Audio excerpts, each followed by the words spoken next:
Thank you very much.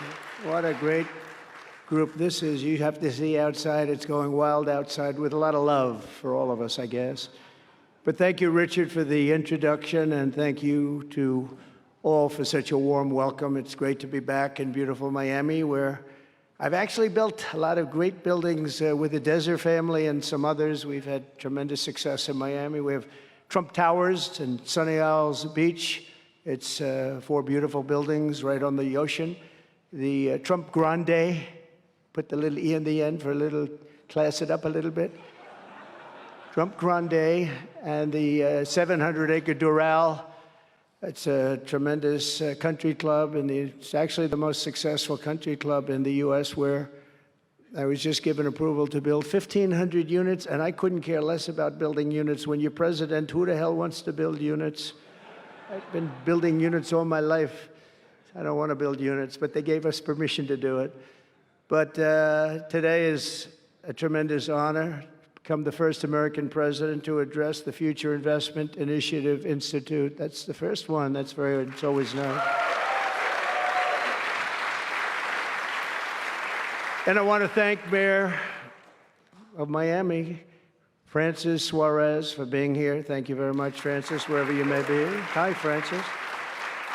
And thank you for the endorsement when I ran. I was very appreciative.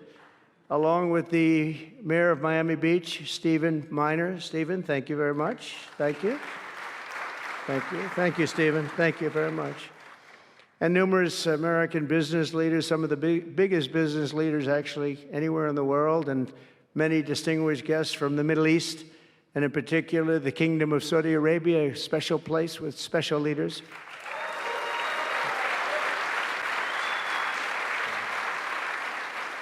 And including FII Institute Chairman and Governor of the Public Investment Fund, which is a seriously big fund.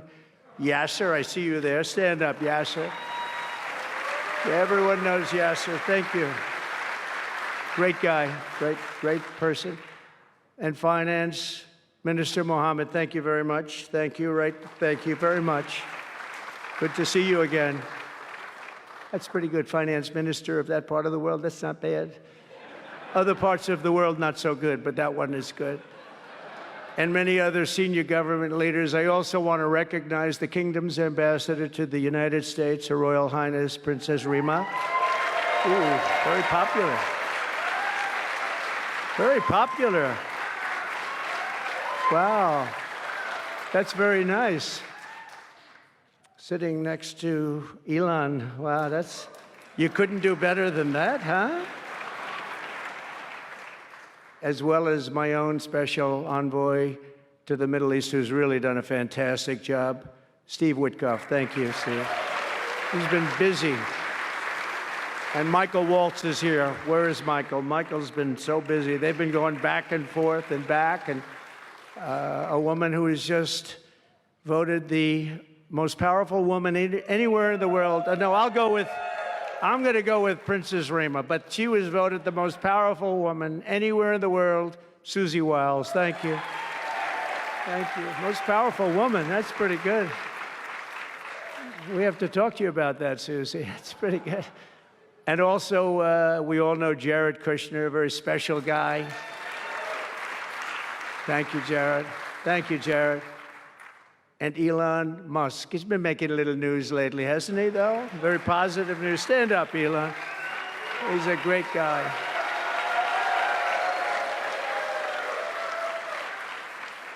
We did a little show last night. I heard they got very good ratings, too, by the way. We did. Hannity. Sean Hannity was fantastic, a fantastic man, a fantastic guy, and he did a show, and it was great being on the show with you last night. I come today with a simple message for business leaders from all across the nation and all around the world. If you want to build the future, push boundaries, unleash breakthroughs, transform industries, and make a fortune, because you want to make a fortune. Most of you have already made a fortune. I don't want to say that. There's no better place on earth than the current and future United States of America under a certain president named Donald J. Trump. I think that you're going to do very well. They're saying that November 5th, Election Day, 2024 will go down as one of the most important days in the history of our country. They said in 129 years, the most consequential election. I don't know if they're right about that or not, but it sounds good. I wanted to see if I could get a couple of more years tacked on, but I figured the fight wasn't really worth it. 129 is a lot. And as of January 20th, 2025, the dark days of high taxes, crushing regulations, rampant inflation, flagrant corruption, government weaponization, oh, I know about weaponization, and total incompetence will be gone forever. They'll be gone forever. Because the United States is back and open for business, and the golden age of America has officially begun. You see it happening. Since my election, America's economic engines have come roaring back to life in just a very short period of time. Think of it, from November 5th, the progress that's been made has been amazing. The NASDAQ is up nearly 10% in just a few months, and that's a lot. The Dow Jones Industrial Average is up 2,200 points, and Bitcoin has set multiple all-time record highs because everyone knows that I'm committed to making America the crypto capital. We want to stay at the forefront of everything, and one of them is crypto, and Miami seems to be the center of the action, come to think of it, and maybe it'll stay there. Business optimism skyrocketed 42 points. Think of that in a single month, the most in history by far. That's the biggest increase in history by not even close. The ISM index of manufacturing activity surged into positive territory for the first time in many years. Amazing. And it was just announced, this is an interesting one, I didn't realize it was that bad for so long, but it was just announced by one of the nation's most historically accurate and respected pollsters, Rasmussen, that the number of Americans who believe our country is on the right track now exceeds those who think it's heading in the wrong direction for the first time in 20 years. Can you believe that? 20 years. And this is really a seismic 27-point swing from just before the election. Nobody's ever seen anything like that one, yes, sir. I want to tell you, that's a big one. The best and most successful business leaders on earth are now racing to invest in the United States. Since November, DeMac has announced plans to invest $40 billion in the U.S., creating at least 10,000 jobs. SoftBank has announced investments of between $100 and $200 billion, creating at least 100,000 American jobs. Oracle and OpenAI and SoftBank are now collectively committing $500 billion to keep the United States on the cutting edge of artificial intelligence, and so many more. I mean, so many companies that want to come to the White House and have a little news conference all the time. I said, why don't you just announce it? But they want to come, and I'll do that. I don't mind doing that. I say anytime they want to go 10 billion or more, I'm there. 10 billion or more. But on his recent visit to the White House, the Prime Minister of Japan announced he anticipates Japanese investment in the United States of well over $1 trillion, and we're working on an Alaska pipeline already, which is the closest point to Asia. And as you know, the ANWR, which we've started, Ronald Reagan couldn't get it approved. Nobody could get it approved for so many years. Couldn't get it approved. I got it approved. Actually, I got it approved twice. I got it approved, and Biden ended it. That was a shocker, but we just got it approved again. And we're going to be, it's probably the largest deposit maybe anywhere in the world, just by itself. It's, they say, of similar size to Saudi Arabia, so we hope that's correct. But all of this is only happening because of the world-changing results of the 2024 election.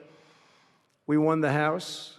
We won the Senate, the White House, and the Electoral College, and the popular vote in a landslide. We also won all 7 swing states, and all 50 states shifted in the Republican direction for the first time ever. So every state, every single state of the 50 states shifted Republican. That's never happened before. Either way, it's never happened. And 85% of counties voted for Trump. Think of that. So you have 2,600 counties versus 525. 2,600, think of that. That's why When you look at the election map after it was all done, the certified map, the whole thing was red. 2,600 versus 500. It's a big difference. Nobody's seen anything like it, actually. So as a result of this very historic victory, investors from all over the planet once again have confidence in America's future and respect for America's leaders. And it's about time we get a little respect. The last administration was the worst and most incompetent in the history of our country, but we are moving quickly to fix every single disaster Joe Biden created and make America stronger and more prosperous than ever before.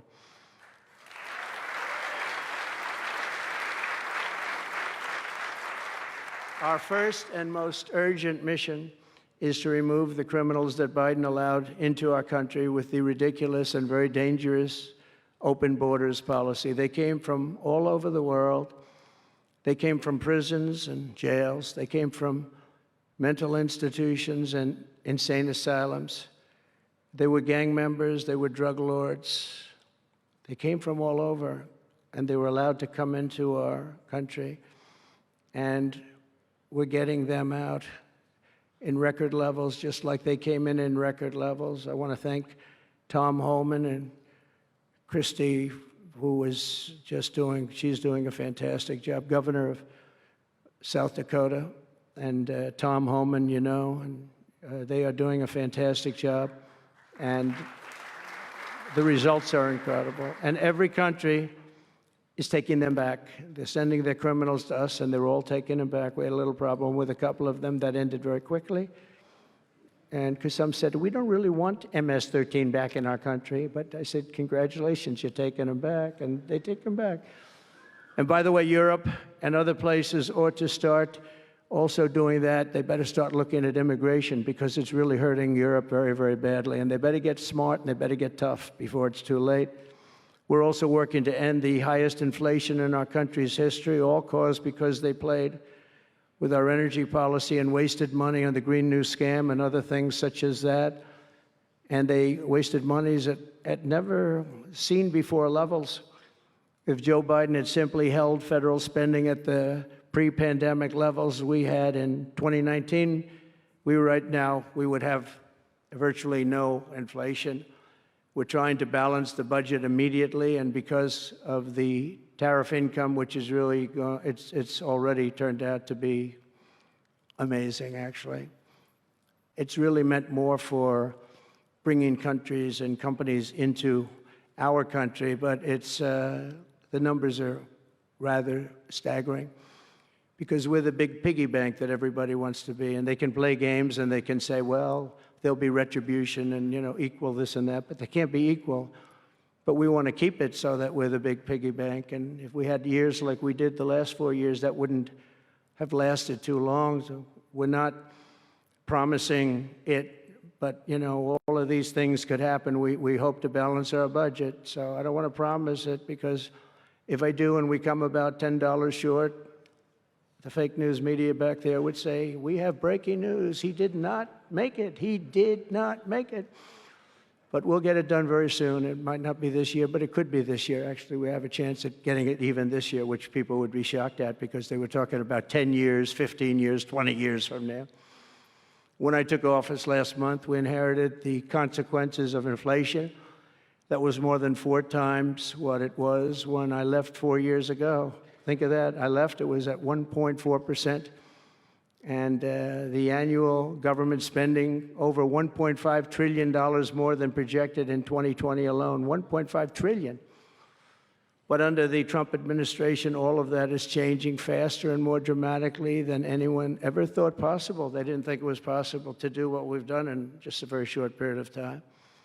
We've accomplished more in 4 weeks than most administrations accomplish in 4 years. On my first day in office, I imposed an immediate federal hiring freeze, a federal regulation freeze, and a foreign aid freeze. I signed an order creating the Department of Government Efficiency and put a man named Elon Musk in charge. Thank you, Elon, for doing it. Thank you very much. And he's doing a great job. I wish you could have seen him last night. It's really, you know, he's a very committed person. He's a very serious person. and he's a very high IQ people. You know, I like high IQ people. Not all have to be, but, you know, it'd be nice to have some people up there that he's a seriously high IQ individual. Now, he's got his faults also, I will tell you that. But not too many of them, which is now really waging war on government waste, fraud, and abuse. And they're curbing inflation and saving taxpayers billions and billions of dollars every single day. And there's even under consideration a new concept where we give 20% of the Doge savings to American citizens and 20% goes to paying down debt, because the numbers are incredible, Elon. So many billions of dollars, billions, hundreds of billions. And we're thinking about giving 20% back to the American citizens and 20% down to pay back debt and pay down debt, which is, if you look at value, if it were a real estate balance sheet, the debt is tiny, but we still want to pay it down. Doesn't matter. We don't look at it as a piece of real estate. It's America. We're going to get it down through intelligence, hard work, and, as Elon said, a word called caring. You have to care. By doing this, Americans will tell us where there's waste. They'll be reporting it themselves. They participate in the process of saving money. So many of the men and women in this room, as an example, they pay tremendous amounts of taxes. And here are just a few examples of where your money was going before I came along. These are just some of the, just taken at random. Oh, there are much worse examples than this. I was just looking at them before the speech, and I can tell you they were much worse.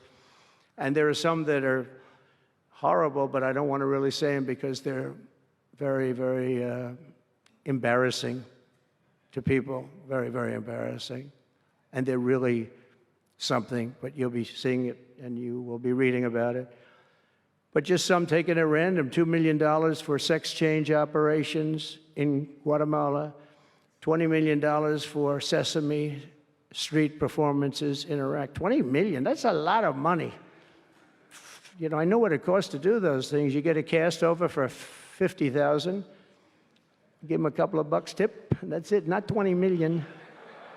20 million, that's Gone with the Wind on steroids. $101 million for 29 diversity, equity, and inclusion contracts at the Department of Education. Wow. And we've canceled all of these, saved all of this money.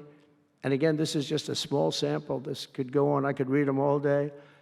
$520 million for a consultant. I want to know, who is that consultant? To do ESG, that's environmental, social, and governance investments in Africa. $25 million to promote biodiversity conservation and illicit livelihoods by developing socially responsible behavior in Colombia. $40 million to improve the social and economic inclusion of sedentary migrants. Nobody knows what that even means. None of this stuff, everyone's trying to figure out, what the hell does it all mean? $42 million for social and behavior changes in Uganda. 40 million's a lot of newspaper ads in Uganda. $70 million for research of evidence-based solutions for development challenges. $10 million for Mozambique medical male circumcision.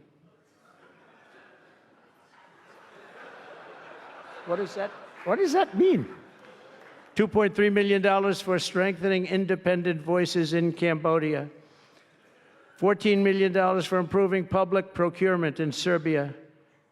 $486 million to the Consortium for Elections and Political Process Strengthening, including $22 million for inclusive, participatory political process in Moldova, and $21 million for voter turnout in India. What do we need to spend $21 million for voter turnout in India?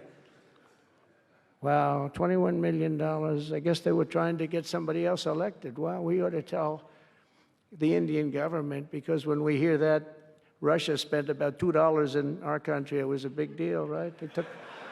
They took some internet ads for $2,000. This is a total breakthrough. $21 million for India elections, $29 million to strengthen the political landscape in Bangladesh, $20 million for fiscal federalism, and $19 million in addition to the $21 million for biodiversity conversion in Nepal, $1.5 million for voter confidence in Liberia. We need voter confidence, too, when you read this list.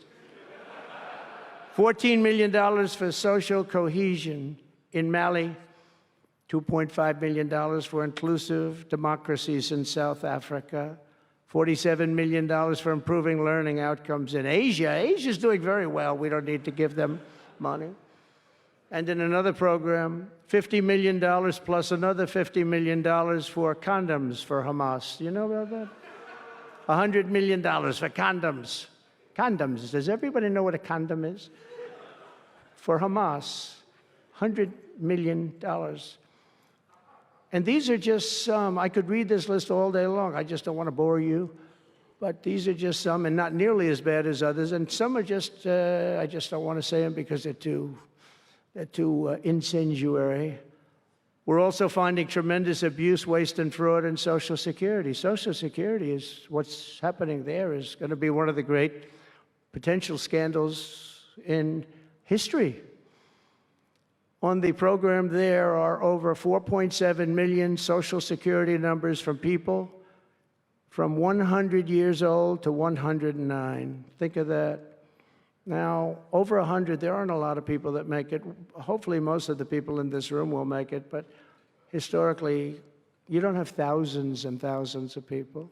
But listen to this, 3.6 million people are on Social Security rolls from the age of 110 years old to 119. Do you think there are really that many? Those people are seriously old. But it gets worse. 3.47 million people are on Social Security from the age of 120 years old to 129 years old. 3.9 million people are on the age of Social Security from 130 years old to 139 years old. Now, the all-time record, I heard, is a woman who was 127 years old. That's the record. A woman from a certain country where they have actually people that live pretty long, actually. And she was 127 years old. That's pretty old. But we're topping her by millions of people.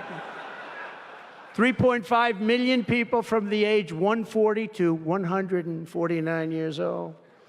1.3 million people are on Social Security from the age 150 to 159. And over 130,000 people are on Social Security over the age of 160 years old, okay? Including 1,039 people, think of it, over 1,000 people between the ages of 220 to 229. And one person between the age of 240 years old to 249. And the record topper, there is one person on Social Security who's 360 years old, which is approximately 110 years older than our country.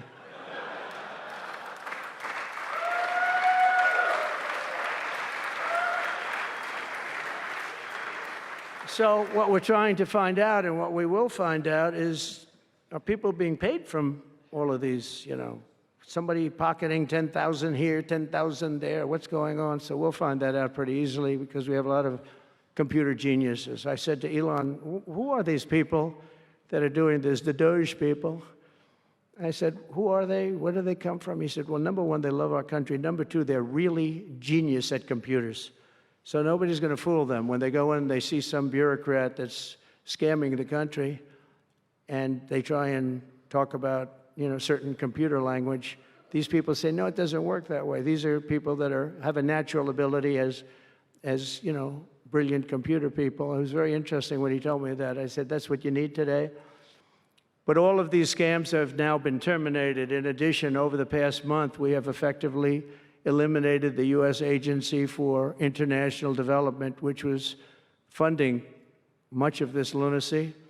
We virtually shut down the out-of-control CFPB, escorting radical left bureaucrats out of the building and locking the doors behind them. What they were doing was so terrible. Where they were spending the money was so terrible. What we haven't looked at yet, but will be, is does the money come back to them? Because nobody can be stupid like that.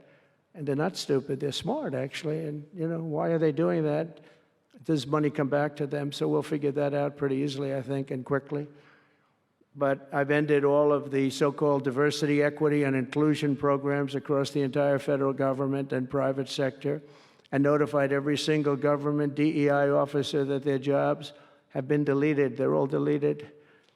And it's interesting, even these companies that have tremendous amounts of money, a number of them just announced, Walmart, if you can believe it, they just announced that they're stopping. And, these companies are writing off like $220 million. How can you spend that much money no matter what you're doing? If you're teaching something, you're going to have an instructor, you're going to talk, you're going to give them a book. Please read the book. And then you find they spent $225 million on that. What's going on?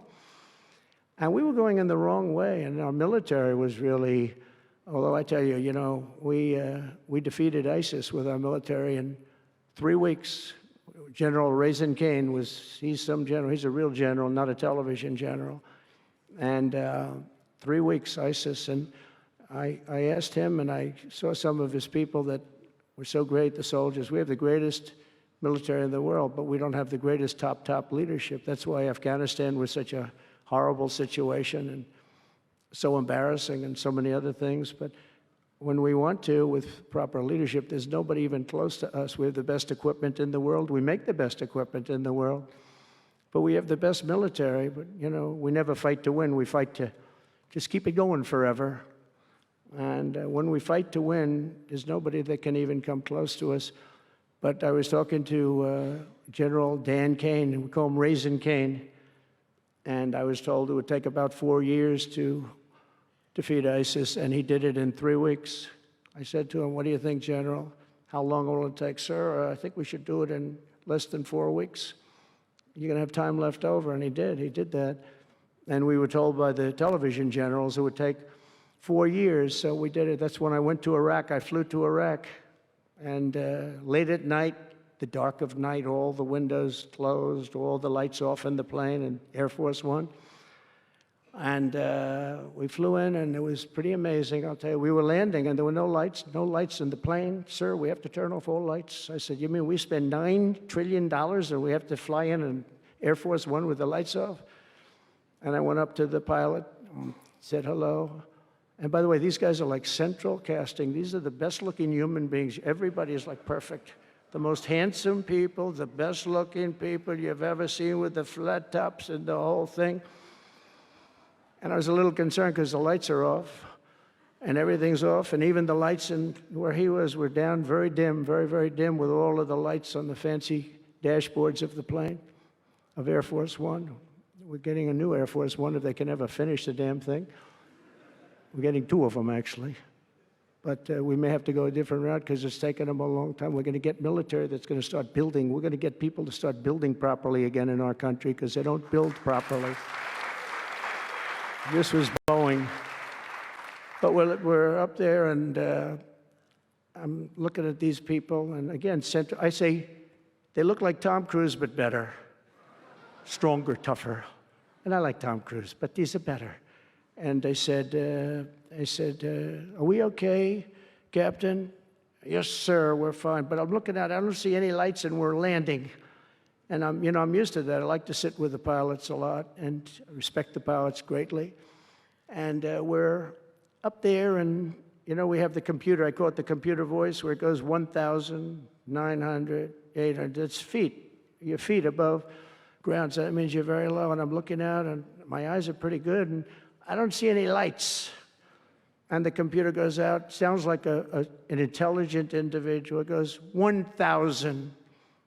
We're 1,000 feet up. It's a 10-story building. There's a big plane.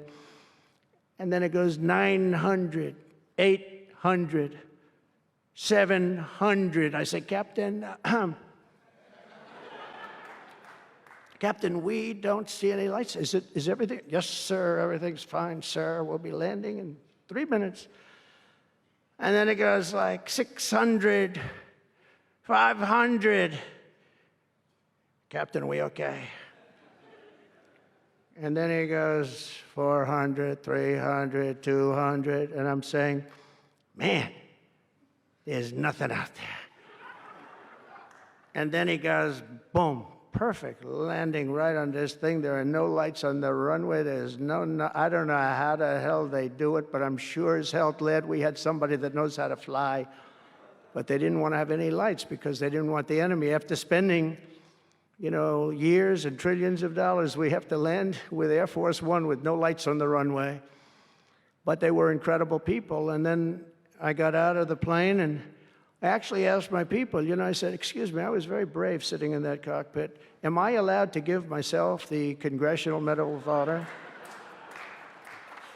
And they said, I don't think so, sir. I said, well, I felt I was extremely brave. But now here's the problem with saying a story like that when you kid. The press will say, President Donald Trump wanted to give himself the Congressional Medal of Honor. Headlines, headlines all over, the fake news. We call it the fake news, but we're all wise to them. But it was something, and then I went down, and it was the same thing. I'm standing on the top, and I look down, and there's these handsome people. Everybody's like from a movie set, good-looking guys. I get down the stairs, and what's your name? My name is Kane, sir. What's your first name? They call me Raisin. I say, wait a minute, your name is Raisin Kane? I love you. I've been looking for you for 5 years. You are the great. This is what I want. And there was a general next to him. There was a colonel. There was a drill sergeant, a master sergeant. They were all like people. I could make a movie right now. I'd have the best-looking people ever. And they were great. And then I went in and, sir, would you like to rest before the bed? No, I don't want to rest. I don't want to rest. I've been resting on the plane, other than the last few moments, which were quite harrowing. And I said, I don't want to rest. He was thinking about Biden in advance, Biden would have gone there. He would have rested for days. And then they wouldn't have had a meeting. He'd just go home. No, I said, I don't want to rest. I don't want to rest at all. I want to go. So we went into this bunker, and we had a lot of very good, talented people. And that's when I asked him. I said, I'm hearing it's going to take a long time. No, that's not right, sir. It's not going to take a long time. We'll have it done in 4 weeks. I said, how can you say 4 weeks when in Washington they said 4 years? He said, 4 weeks, sir. We'll hit them left, we'll hit them right, we'll hit them up the center, we'll hit them underground and overground, we'll knock the hell out of them, sir. And I said, why is it that they said so long? He said, because they wouldn't let us fight. And we're very far away. They want us to fight from this airport. We're very, very far away, sir. And they want us to fight here. We have many substations out, sub-airports, they call them, remote airports, where they build them in the sand. And we have many of them. And I'd use them all, sir. And I would hit them so hard from so many different directions. I said, well, what do you think? He said, you just let me know. And I called him back, and I said, go ahead and do it. Are you sure you can do this, General? I said, yes, sir. And he did it actually in 3 weeks. It was over 100% of people that are really hurting the Middle East, hurting the world. And it was done. And I'm telling you, we have the greatest military in the world, but you have to use the right people. But there's nothing like what they were able to do in that case and in other cases, wherever I gave them something, it was done incredibly well and many of the instances because it's been well reported. But we've also required, so we have a country that's a great country. It's a strong country. But it's a country that's just now gaining its respect back to the levels that it should have never lost. We were being laughed at by the entire world, but we're not being laughed at anymore. But we've also required that all federal employees must once again show up to work. It's a new phenomena, since COVID. Show up to work in person like the rest of us. So it doesn't work when you don't show up. And I see companies now are all going back to it. They're all going back. It's great. I watch some of the big business leaders saying, we absolutely are going back. You can't work at home. They're not working. They're playing tennis, they're playing golf, or they have other jobs. But they're not working, or they're certainly not working hard. You could never build a company or a country with that. So we have a very strong policy, and if they don't show up to work, they get fired. And we're trying to make our government smaller but much stronger.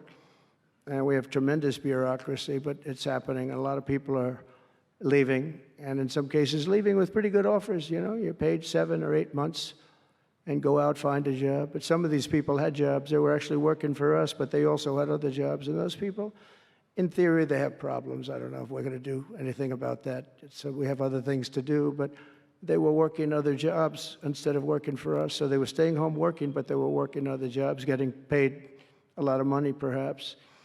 We offered deferred resignation buyouts to all federal workers, resulting in more than 75,000 bureaucrats voluntarily surrendering their taxpayer-funded jobs. A lot of them are leaving because they don't want to be caught having the second job. Some are leaving because they didn't want to be in government any longer. And some are leaving because they didn't want to show up to work. They wanted to work outside of an office. And that's never going to work for anybody, including companies. Companies ought to get smart. You watch these companies where they do that. They start going bad. Nobody knows what's wrong with this company. Well, try getting the people back into the office where they can be cohesive and together. In less than a single month, the Department of Government Efficiency has already saved over this is just a short period of time, $55 billion. And we're just getting started. That's nothing compared to the numbers that you're talking about, right? We're ending trillions of dollars in waste, and it'll mean much lower inflation, lower interest rates, lower payments on mortgages, credit cards, car loans, and much higher stock markets. I think the stock market's going to be great. In other words, we will rapidly grow our economy by dramatically shrinking the federal government, and we have to do it. I'm also taking fast action to end the radical left's nation-wrecking crusade against oil and natural gas. Over the past 4 years, the Biden administration cut the number of new oil leases and gas leases by 95%. They slowed new pipeline. I mean, look at Dakota Access, they wanted that one knocked out. The Keystone Pipeline, they wanted that one knocked out. They ended the Keystone. We got the Dakota Access done, but it wasn't easy after they tried to stop it.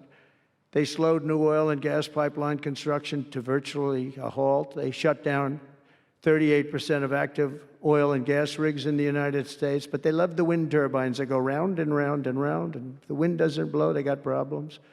They kill all the birds. They ruin the sight lines. They ruin the plains and the beautiful areas of our country, including the oceans, the lakes. They closed more than 50 power plants, all causing energy prices to skyrocket. You saw that happen. That's what caused inflation. Pretty easy. These policies were so destructive that despite draining nearly 40% of U.S. strategic petroleum reserve meant for emergencies, it was meant for emergencies. It wasn't meant for getting the price of gasoline down so that you can win an election. It didn't work for winning the election. Actually, there's so many people that are driving that it's a very small number, just had a very small effect, but in the meantime, it takes it down. We'll fill it up fast, but it's at the lowest level. When we made the transition, it was at the lowest level in history, ever recorded. It's the lowest level. Nobody's ever seen it that way. They put it all out because they thought they could keep gasoline prices down a little bit, just go past the election, and after that, they didn't care. And it didn't work because they didn't get elected. I got elected. But the price of gasoline still rose over 35%, and in some cases, at some periods, it was 100% and 125% during certain periods of time. Under the Trump administration, we have implemented a very different plan. You probably heard of it. It's called Drill, Baby, Drill. And we're doing it. The world runs on low-cost energy, and energy-producing nations like us have nothing to apologize for. We have more energy than any other nation in the world, and we're going to use it. And we're going to use it on AI plants. I was telling some of the people that came in that, they're very interested. Everybody's talking about AI. I hope you're right. I don't know. Who knows? But Elon, are they right? Are they right in going they are all in for AI? But the problem is, to do it, just in our country, you need twice the electricity just to open up and be the top of AI. You need twice the electricity that we have right now in the entire country. If you take all of the electricity, you need more than twice. You need double what we have right now just to fuel this new industry that's growing. I was amazed when I heard that number. And they all said, how can we do this? Because, you know, in China and various other places, you can probably get it with the shake of a hand. But in our country, you can't. But now you can, because I'm declaring a national emergency in order to get fast approvals. And we're going to have, if you build a plant, you're able to build an electric generating facility right next to your plant. So you'll be making your own. You won't have to count on utilities. You won't have to count on an old grid that could fail, could get hit by something, bad things or good things. But you're not going to have to worry about grids. You'll build your plant, and you'll build essentially you'll become a utility in a way. You'll build your own electricity. If you want to build extra and put it out and get paid for that, you're going to be able to do that. You could put it back into the grid, but you're going to be able to build with your plant a generating facility. And we're going to get you Lee Zeldin, head of the environmental group, various groups, and we've got them unified now, but we're going to get you very fast approvals, and they'll be approved so fast your head will spin. And we're going to get that whole industry started, and we're going to be the head of it. We're leading right now. We have the greatest brain power. We're leading right now, and I expect that we're going to be leading by a lot, but we're going to get you the energy very, very quickly. That would be the one thing that everybody was concerned. How do we have that much electricity when Los Angeles has blackouts and brownouts right now, and there's a lack of electricity, but we're going to get it at levels never seen before. I ended the ridiculous Green New Scam, halting tens of billions of dollars of wasteful deficit spending, and I withdrew the United States from the unfair one-sided Paris Climate Accord, and I ended Joe Biden's insane electric vehicle mandate because it was just insane. I repealed the last, and by the way, if you want to buy an electric car, it's great. If you want to buy a gasoline-driven car or a hybrid, it's great.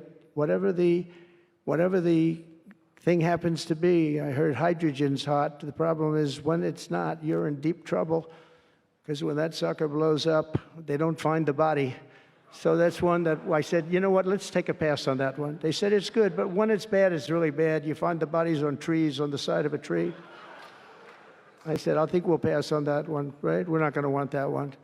But you never know. Maybe someday it'll be good, but it doesn't sound like it's off to a good start. I repealed the last administration's very destructive natural gas export ban. And last week, we approved our first new liquefied natural gas export license. And we have literally hundreds of people that want to export. I recently met with the Japanese Prime Minister, Shiba, to discuss large increases in American oil and gas exports. They want it so badly. They said we went to the Biden administration, they wouldn't sell it. They wouldn't sell it. Nobody knows why. Biden didn't know why either. They asked him, I don't know. They did, oh, I didn't know that. But we're going to sell it. And the new project in Alaska is going to feed all of Asia. We're going to take care of all of Asia. We have so much oil and gas, like very few people, like very few countries have, like really actually no country has. I also met with Prime Minister Modi of India, who wants to greatly expand India's purchase of American energy. And my administration has also launched the most aggressive deregulation program of any nation in history. Under my executive order, for every one new regulation added, 10 old regulations have to be eliminated. And you know, in our first term, which was actually an incredible success, we had the greatest economy in history until COVID, and even after that, we did great. The stock market was higher. If you think of it, it was higher after the fact. After we went through that whole thing, it was higher than it was just prior to COVID coming in, which is a pretty amazing thing. But we did a great job on that, but it was a terrible thing for the world. The whole world suffered. It suffered terribly, including China, including other countries. It was a terrible period of time. But despite that, we did well. But we had the greatest economy in the history of our country. And I think this time we're going to do even better. We were artificially hurt by COVID. We had to focus on that instead of focusing on, but just prior to COVID coming in, there's never been anything like what we did, what we achieved. And even after, we did very well, and especially considering what all of us had to do with COVID. Some nations were hit so badly, it's just unbelievable what happened to them. As part of our effort, I've signed executive orders to keep the United States at the forefront of artificial intelligence and to end Joe Biden's war on Bitcoin and crypto. We ended that war totally. That war is over. They were very hostile toward them until the very end, just because there's so many people on Bitcoin and crypto that just before the end, the SEC came out and they were being very nice. I was so nice to people because so many people were being indicted for no reason whatsoever. Very political group of people. That's all they did was they liked indicting people, but they were being indicted, and many of those indictments were dropped just before the election because they said, wait a minute, there's 100 million, 125 million people using this, and they didn't want to have, you know, all these people being voted against. But by the time they did that, it was too late. We had that vote entirely, I think. I think anybody was smart that believed in that, and there were a lot of people believing it. Anybody that was smart voted for Trump. And they pulled the indictments, and I see people that were indicted. I said, I saved your life. I saved your life. Because if they thought that, they actually thought that I was doing it, they said, why is Trump doing it? Is he doing it for political reasons? I don't do anything for political reasons. I do what's right. I want to be in the forefront of every industry. So I'll be working with the Republican Congress to pass the largest tax cuts in American history. And that includes, obviously, that includes we have to extend the Trump tax cuts, which were, until now, the largest. We're going to dramatically cut taxes for families and for workers and for companies, including no tax on tips and hopefully no tax on Social Security and no tax on overtime. And that overtime one is a sleeper because I think a lot of people are going to be spurred on to do a lot of extra work. When they hear that, it's a lot of companies really like it and a lot of people really like it. The new Trump tax cuts will also include 100% expensing for new factory construction in the United States and anything else that you're going to buy with capital. If you buy something that is going to be good for our country, we're going to let you expense it, 1 year expense. And I did that the first time, and everybody was saying, can you go back to that? Now you still get, I guess, 40% or whatever, but it, you know, pares down. But we're going to bring that right up to the top level. I think that had a lot to do with the success that I had during my first term. And we'll substantially cut taxes for all domestic producers of oil and gas and just about everything else that they produce. In my first term, I brought the business tax down from around 40% to 21%, which everybody said was an impossible thing to do. I cut it from 40. It actually was state and city was much higher than 40, but I got it down to 21%, and now I'm bringing it down to a goal of 15%, but only if you make your product in America. In other words, you're going to be at 21%, but if you make your product in America, you're going to go from 21 to 15. If you don't, you're going to pay 21%, which is still lower than anything. So guys like Elon are going to come and make his great cars in the United States. There are a lot of people will. A lot of people are calling. A lot of car companies are calling. They called me, three of the majors. They called and they said, we're looking all over the place. We want to be there. I'm going to be announcing tariffs on cars and semiconductors and chips and pharmaceuticals, drugs and pharmaceuticals and lumber probably and some other things over the next month or sooner. And it's going to have a big impact on America. We're bringing our businesses back. If they don't make their product in America, then they very simply, they have to pay a tariff. But if they do make their product in America, they don't have to pay any tariff, which will bring, it's all going to bring trillions of dollars into our treasury, or it's going to mean that there won't be any taxes because we want to have a fair base. If they don't have it, we don't have it. If they don't pay, if they don't charge us, we don't charge them. It's pretty simple. The Republican Party is once again the party of common sense. We're a party of common sense. We want strong borders. We don't want men playing in women's sports. We don't want to have transgender for everybody. We're the party of common sense. That's how we won the election in such a big manner. We'll no longer allow other countries to ransack and plunder our nation. That's why I've announced that we will soon begin imposing reciprocal tariffs on any country that engages in unfair and unequal trading practices. If they tariff us, as I said, we will tariff them at the exact same rate. So if a certain country, because some of these countries, even countries that I've already mentioned, are extremely aggressive with tariffs. Nobody knows that. European Union, they have a VAT tax that's devastating. It's very tough for people on the outside.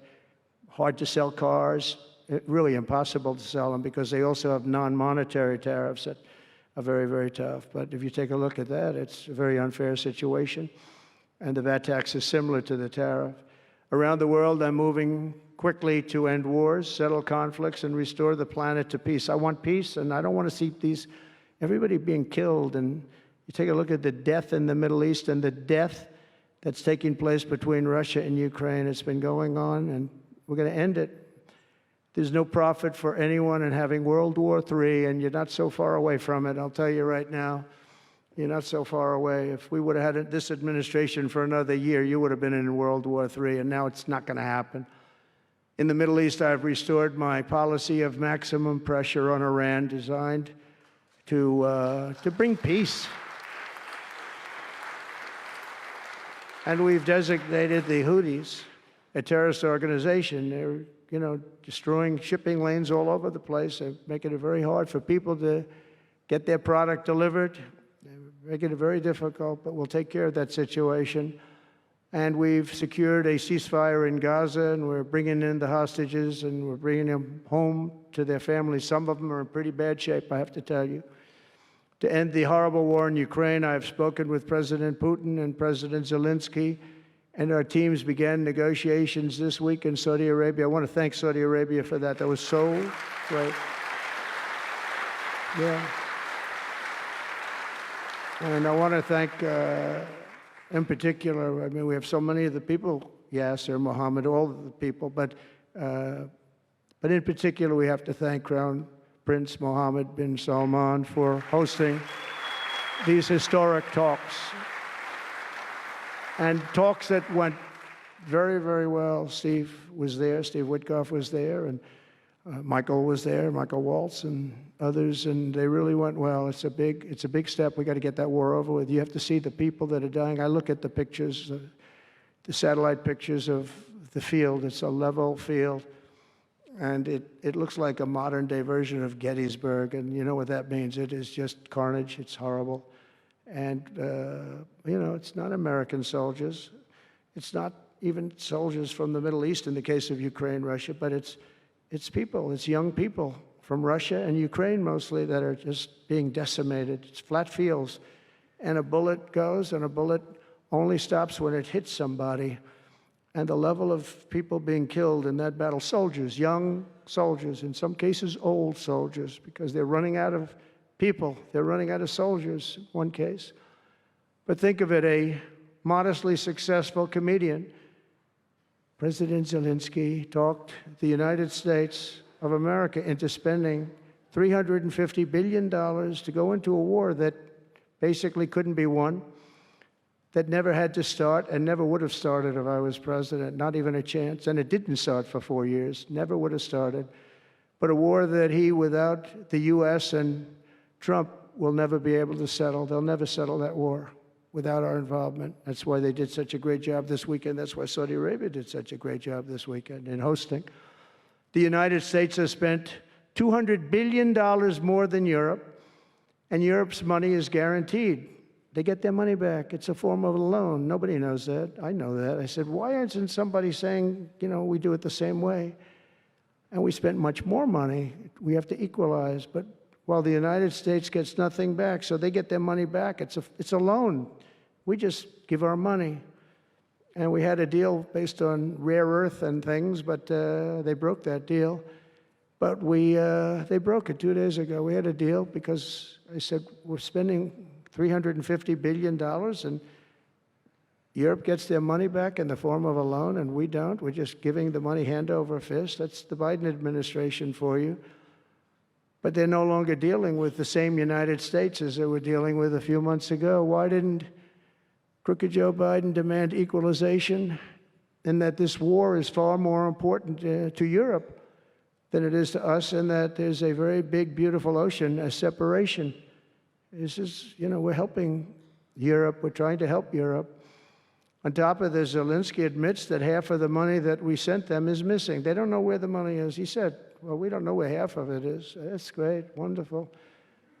He refuses to have elections, is low in the real Ukrainian polls. I mean, how can you be high with every city is being demolished? It's hard to be high. Somebody said, oh, no, his polls are good. Give me a break. Every city is being demolished. They look like a demolition site, every single one of them.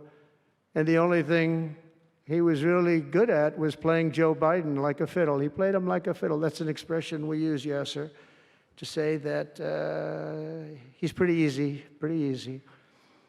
A dictator without elections. Zelensky better move fast or he's not going to have a country left. Got to move fast because that war is going in the wrong direction. In the meantime, we're successfully negotiating an end to the war with Russia, something I'll admit that only Trump is going to be able to do in the Trump administration. We're going to be able to do it. I think Putin even admitted that. Biden never tried. Europe has failed to bring peace, and Zelensky probably wants to, maybe he wants to keep the gravy train going. I don't know what's the problem, but he hasn't been able. He's very upset that he wasn't invited. He could have come if he wanted to, but that he wasn't invited to Saudi Arabia. But he's been working for 3 years. There's never been even meetings or phone calls to stop this war. It's a horrible thing. I figure Russia's lost 900,000 soldiers. I think that Ukraine's lost probably 700,000. And it's a terrible thing. You'll see bodies and body parts all over the field, all over. We see them very accurately through satellites. I love Ukraine, but Zelensky has done a terrible job. His country is shattered, and millions of people have unnecessarily died. And you can't bring a war to an end if you don't talk to both sides. You got to talk. They haven't been talking for 3 years. So we hope to see a ceasefire soon and to reestablish stability in Europe and the Middle East. And thank you very much. And as I've said before, it's my hope that my greatest legacy will be as a peacemaker and a unifier. That would be a great legacy. So in conclusion, the golden age of America is upon us, and I'm inviting everyone here today and every citizen across our land to take part in the most extraordinary period of peace, prosperity, growth, innovation, wealth creation, and expansion the world has ever seen. We're on our way. I mean, everyone's talking about us. 3 weeks. We're in there for a couple of days more than 3 weeks. And everyone's talking about it. You have to see the crowds of people outside. It's pretty amazing what's happening. We're on the verge of soaring markets, surging incomes, booming production, groundbreaking technologies, thrilling discoveries, and a quantum leap in the quality of life. Absolutely a quantum leap. One day, very soon, our country will have the greatest economy in the history of the world because we once again have a president who puts America first, and we put America first, and your country should put your country first. But in the end, we want America first, and when it's all beautiful, which it's going to be pretty soon, we want to help other countries, and you want to help other countries. But, you know, I tell your leaders, and some of the leaders are in this room right now, you got to put your country first. Whether it's Saudi Arabia, whether it's something else, you got to put your country first. But we're going to have plenty left over to help others also. As long as you invest in America, build in America, and hire in America, that means that I'm fighting for you. I am fighting very hard for you. Together, we're going to make the United States of America bigger, better, bolder, richer, and greater than ever before. It's going to be stronger than ever before. We're going to be a peacemaker and a peacekeeper. We're going to stop people from these stupid, never-ending wars. We're not going to partake in them ourselves, but we'll be stronger and more powerful than anybody by far. And if it ever came to war, there is nobody that will be able to come close to us. But we don't think that's going to ever happen. So I want to thank you all very much. It's a great honor to be here. And I think somebody said they're going to ask questions. And I didn't say, gee, what are the questions like Biden does? I say, just ask. It doesn't matter. You ask a question and I give an answer. So I think, Richard, you're going to come up and you're going to give me some questions. Thank you very much. Thank you. Thank you very much, Mr. President. Please, a round of applause for the President of the United States of America. Thank you.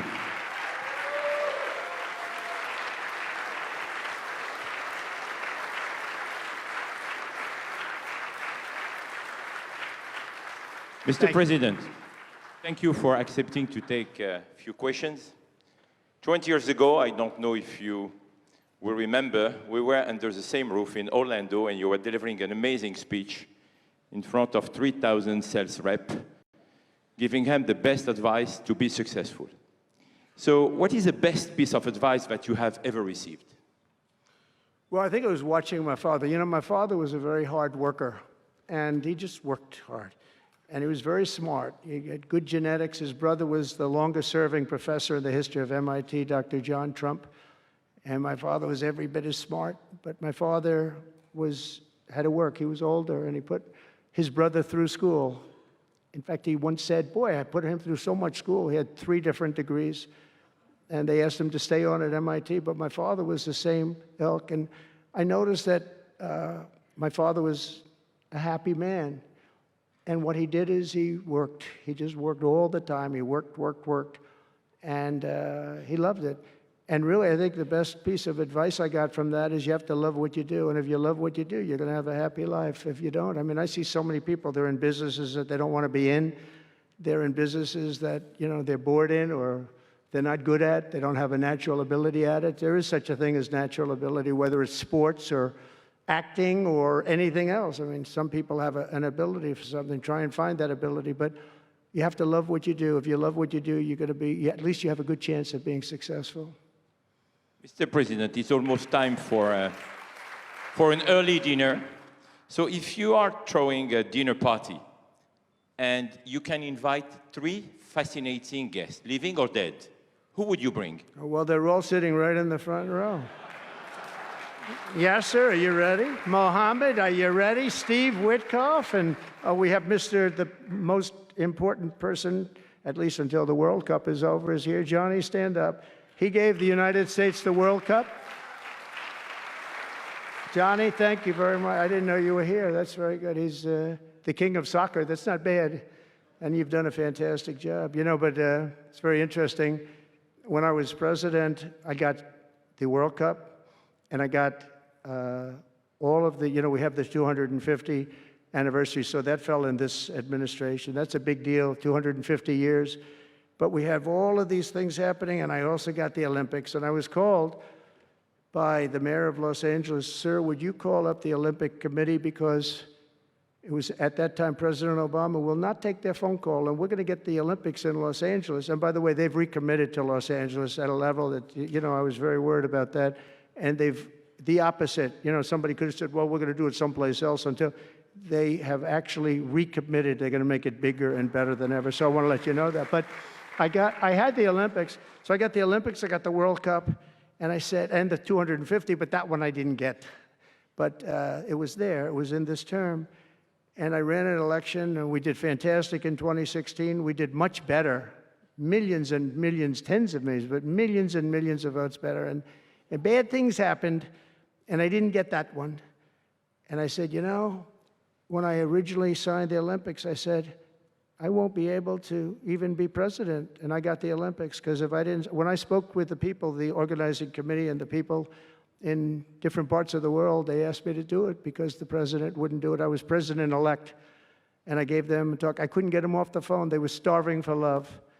And the bottom line, they gave us the Olympics. And I said, you know, isn't it sad I won't be president? Then we had the election result, and now I'm president for the Olympics and for the World Cup. So I'm very happy about that, Johnny. Thank you very much. Thank you. I'll be there. I promise I'll be there. And by the way, Mr. President, backstage you have a gift from Johnny. He gave us the ball with your name, which will be played for the World Cup. That's great. In America. It's going to be great. Thank you, Johnny, very much. I doubt that any day you will take a sabbatical year, but if you could take a sabbatical year, Mr. President, what unconventional thing would you do? What was the word? Sabbatical. You don't work for 1 year. I thought you said Sabbath. It's a big difference. It's almost the opposite when you think about it, right? I think what I do is, look, what I'm doing now is the most exciting job in the world. It's a hard job, not an easy job. It's a nasty job. It could be a lot easier with, you know, I think that the news media has to straighten themselves out, because people are getting it. You know, they're losing tremendous popularity, and they've lost their prestige, and they've lost their credibility. And I think it's a very important thing, the news media, but I think they have to straighten themselves out, because the people are going around them now. They have so many different things with, like Elon with X, which was a big thing, and we have Truth, which has been fantastic, and we have so many other things that you don't really need traditional. But I will tell you that there is just nothing I could do to enjoy my life, whether it's that or anything else that you'd ask, because this is the ultimate. I mean, I had to make a big decision, and it was a very risky decision, because if I would have lost, my life would have been a much different life. It would have been a very nasty life. They were going after me at levels that nobody's ever seen before. Not Andrew Jackson, not Abraham Lincoln. You know, the historians say that the president that was treated the worst by far by the media and overall was Andrew Jackson. In fact, his wife died of heartbreak. They were treated really rough. And Abraham Lincoln was second, but he had a civil war. You know, you can understand that. But nobody was treated like me, nobody. And I will tell you, you learn a lot about yourself. But there's nothing I'd rather do. I had to make a decision, do I do this? Because if I lost, it would have been very, very bad. It was dangerous, actually, very dangerous in so many different ways. And I decided to do it, and I said, I have to win, because if I don't win, I spoke to a friend of mine the other night, he said, you know, if you lost, it would have been it was actually Sean Hannity just before we did the interview last night. He said, boy, if you would have lost, you would have had a tough life. You would have had a very tough life. So there was a certain amount of courage involved in this decision to run, and it's a great honor to win by this much, to win all 7 swing states, the popular vote. Popular vote doesn't get won that much by Republicans for whatever reason. I think that's changing because, again, we're the party of common sense, and they're the party of some real bad things, and I think they'll change. I think they have to change. It would be wonderful. I'm going to be having lunch with some of the Democrats next week, and it would be wonderful if we could work together. I think working together would be great. But they have to change. You can't get elected on the programs that they want, and that's really what America wants to see. So there's nothing I'd rather do than what I'm doing right now. When we started this conference, Mr. President, Yasser and I, His Royal Highness the Crown Prince told us, I want that to be the place where people will come to understand where to invest in terms of geographies and sector. So what is the best investment you have made in your personal growth, Mr. President? Well, I was involved in real estate from, most of my life, and was, guys like Witkoff will tell you I was really good at it, and I was successful at it, very successful at it. I've been involved in things prior to being president, but during the last 4 years, I followed sort of the trends, and I've made a lot of money with following some of these trends. And, it's, again, it's something that you do. I really believe that some people have instinct. I think I've always had an instinct for making money. I make money.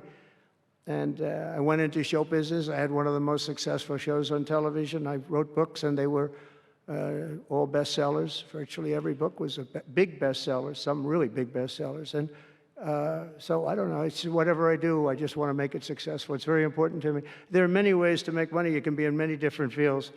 And a lot of them is being in the right country. If you're in a certain country, our country is actually getting very bad, a very dangerous place, actually. Bad things were happening. But if you're in a certain country, you have a chance to do well. And no matter how good you are, if you were born into the wrong country, you're not going to make money. Now, you can do other things. You can attain power, I guess. Maybe it's the wrong kind of power, but it's power. But being in the right country, where you have the right incentives and, entrepreneurship, et cetera, and America has always been sort of at the top, or one of the top, but always pretty much at the top. But it was losing that position, and I think losing it rapidly. This last administration, look, I don't want to be, I wish I could say, I wouldn't have run. If I thought Biden was doing a good job, if I thought I wouldn't have run. Because as I said, it was very dangerous to run in a lot of ways. In fact, my ear will show that when you look at it closely. My ear, I have that throbbing feeling every once in a while, but it was dangerous in a lot of different ways. But he was so bad that I had no choice but to do it. If I thought he was doing a great job, I wouldn't have run, and I would be very happy. I actually wanted him to do a good job. I was saying, do this, do that. I'm telling them, do things. They should have done what I said. And but I would have been very happy not to have run, and frankly, to have seen somebody do a good job, but our country was going to hell, and I really sort of had to run. If you were a historical ruler, would you prefer to rule during war or peace?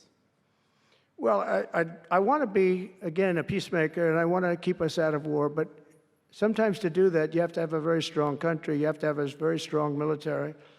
And as I said, we have a much stronger military than anyone would know. We have the best equipment. And I bought a lot of it. I rebuilt our military in the first 4 years. I rebuilt it. We gave a lot of it away to Afghanistan, to the Taliban, stupidly, but that's a very small amount relative. It was billions and billions, but it's still a very small amount relatively to what we built. But I largely rebuilt our military. Now I'm going to have to do it again because so much has been given away, so much has been treated so badly. But to keep peace, you really have to, I have a thing, strength through, and I mean it, you really have it. You have strength, and you need the strength, but it's really peace through strength, because without the strength, it's going to be very hard to have peace, because you're going to be taken over, bad things are going to happen, so you really want to have peace through strength, and that's where I've done it. Having strength, having power in that sense to protect yourself and your people is a very important thing. Hopefully you don't have to use that power. I will tell you, I was dealing with President Putin very successfully on denuclearization. We were talking about it very seriously, and then COVID came and lots of things came, and we had also talked to China about it. Now, Russia and us have the biggest nuclear by far. China is not close, but they will be close. In 3 or 4 years or 5 years, they'll be equal. But we were going to talk to China, and I spoke to President Xi about it very successfully. I think we were going to denuclearize it. We had to get the smaller nuclear powers, of which there are 4, 3 maybe, but 4 probably, to do something. We would have been able to do that. But I was having very strong talks with President Putin about denuclearization. And, you know, if you're president, you get presentations about what we're building, what we're having, the power of weapons, the power of many things besides weapons per se. What I saw, the power of nuclear weapons, and we can never let that happen. If that happens, the ball game will be, the world will be destroyed. The power is so enormous. You look at Hiroshima, you look at Nagasaki, multiply that times 500 times, and the world would be destroyed. So you want somebody as your president, or you want somebody as your leader that understands that. We just can't let that happen. We can't let other countries get nuclear weapons. Not only Iran. Iran is a good example, and maybe the one that people think about, but we can't let that happen. The power of weaponry today is so enormous that the world would disintegrate, so we can't let it happen. Mr. President, if you had to describe United States of America in just 3 words, what would they be? In 3 words? 3 words. Love, respect, and strength. That's a tough question. That might be my best answer, Yasser. That reminds me of high school, that one, but that may have been the toughest question, actually. Do you think Joe Biden could have done that? I don't think so. I don't think so. We're almost at the end, Mr. President, but talking about United States of America, what is one cultural habit in the US business that the rest of the world could learn from? What is the best practice that Well, I think we love our families, but I think a lot of the world loves their families. You know, I was speaking to the head of Mexico because I complain constantly about people pouring in. Now our border is the strongest border we've ever had. We've gone from the worst border ever in history to the strongest border. But I was speaking to the president of Mexico, a very wonderful woman, actually, and I said, we were talking about drugs. You can't let people come through your country and come into the country. You know, I was not that nice, but they understood what I was saying. And she said something that really got me. I said, you're not a big drug-taking nation? And she said, no, we are not a consumer. And I said, a consumer, what an interesting word. We're not a consumer nation. We're not a consumer of drugs. I said, what an interesting, and why is that? She said, well, we have very strong family values. I said, but we do too. We do too. We have very strong. Our families are devastated by what's happening with fentanyl, and China will not be doing. We're going to make a deal with China. They were not letting that happen anymore. And I had a deal, by the way, before I left. I had a deal with President Xi where they were going to give the maximum penalty to anybody making fentanyl and sending it into the United States. And their maximum penalty is the death penalty, and it would have stopped.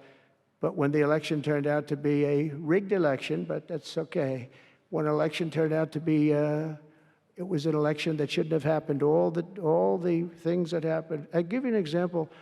We wouldn't have had October 7th, Israel attack. We wouldn't have had Ukraine and Russia fighting. We wouldn't have had inflation. We wouldn't have had all of these things that, happened. But in speaking with her, she said about family values, I said, well, you're not really saying anything there because we have great families too. We have great family values. She said, plus we advertise a lot. I said, ooh, you mean you advertise about how bad drugs are? Yes, we do. We spend a lot of money on advertising. And I said, unbelievable. That was such a great conversation because we're going to spend hundreds of millions of dollars advertising how bad drugs are so that kids don't use them, that they chew up your brain, they destroy your teeth, your skin, your everything.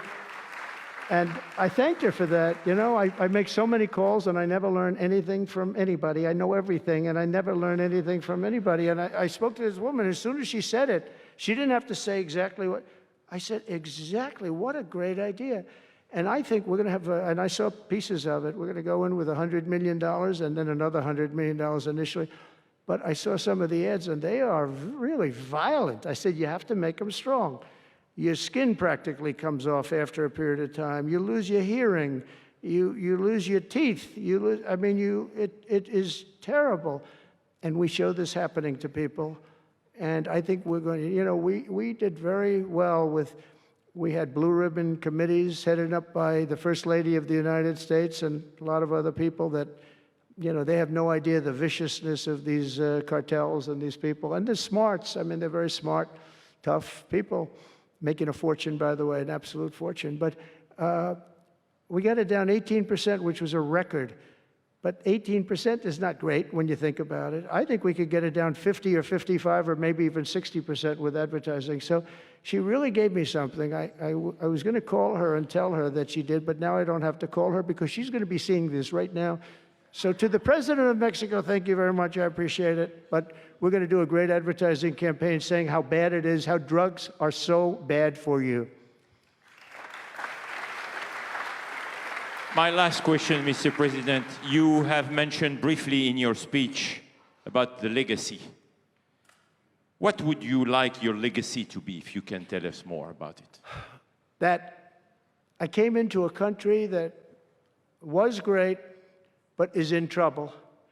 And I made America great again, and I got it out of trouble, and people respect America now, and we were a country of peace, and we brought peace to the rest of the world. Thank you. Thank you very much, Mr. President. Thank you very much, everybody. Thank you.